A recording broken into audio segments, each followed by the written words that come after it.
On the 27th of June, India unexpectedly woke up to the news of the first ever drone attack at an Air Force station. The attack at Jammu Air Force Station raised fresh concerns over the use of advanced warfare by terror outfits across the border. But India is not entirely unfamiliar with such drone attacks. Last year, the Chinese drones had a big role in the Galwan attack. China has invested billions over the past few years to develop and manufacture drones of all sizes and shapes. In fact, it has become a major supplier of large armed drones. Not surprisingly, Pakistan is one of the biggest clients. So can India afford to be left behind? Like we witnessed in the border clashes with China, multi-use drones are a necessity to safeguard our soldiers at higher altitudes. The drones can also be immensely helpful even during peace times for various commercial purposes, which is why the latest drone policy released by the Ministry of Civil Aviation becomes so important to understand, especially if you are an investor looking to be an early entrant in this completely new sector with potentially massive tailwinds going ahead. Hi, I'm Tanushree Banerjee, editor of Equitymaster's blue chip recommendation service, Stock Select. Welcome to Safe Stocks, where we discuss ideas to create and preserve wealth in safe stocks. If you haven't subscribed to the Equitymaster channel yet, please do so and click on the bell icon to get notifications from my latest videos.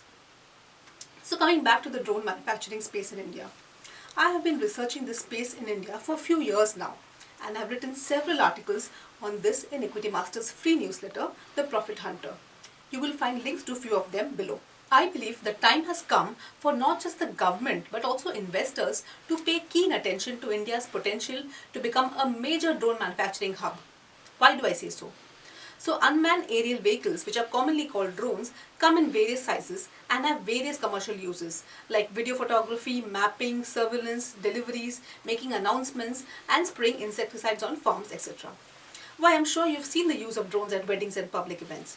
But the most important use, undoubtedly, is in defense surveillance, defense logistics and deployment of counter-drone solutions. Nearly 100 countries have military drones, and it's changing the way the world prepares for a war. There are as many as 50 startups in India researching and producing the Gen Next drones. The Indian drone market, currently valued at about $20 million, is a tiny fraction of the global drone market. But it is expected to grow nearly 10 times in the next 5 years, as the global drone market grows at about 20% annually. Drones now form a significant new consumer tech category, but its indiscriminate use is risky. What the new drone policy does is that it brings most of the drone operators under the fold of regulations and offers licenses with limited paperwork and reasonable cost. The requirement of skilled drone pilots is ever growing, and this policy puts in place the process for the Indian Institute of Drones to provide the nation's highest quality drone training for enterprise clients, government agencies, public safety departments and individuals. The policy makes it significantly easier for people and companies to own and operate drones with a certification process for manufacturers, importers and users, thus boosting research and commercial viability of drones.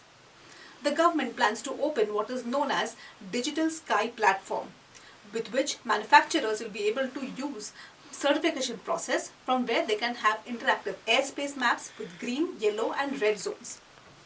The objective of the policy is to enable use of more types of drones with sufficient ease of compliance. While it is evident that this is a completely new sector and has immense potential, how can investors look for the best drone stocks in India? Well, the answer does not lie in some hidden tiny small cap names. Rather, some of the largest companies in India are already investing in drone technology and drone startups. They have been investing in the space for a few years now and understand the potential fairly well. So the best way for investors to seek an entry into the sector would be to look for relatively large companies taking big strides in the drone ecosystem. I will continue to track the sector closely.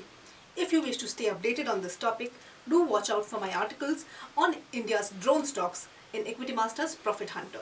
Thank you.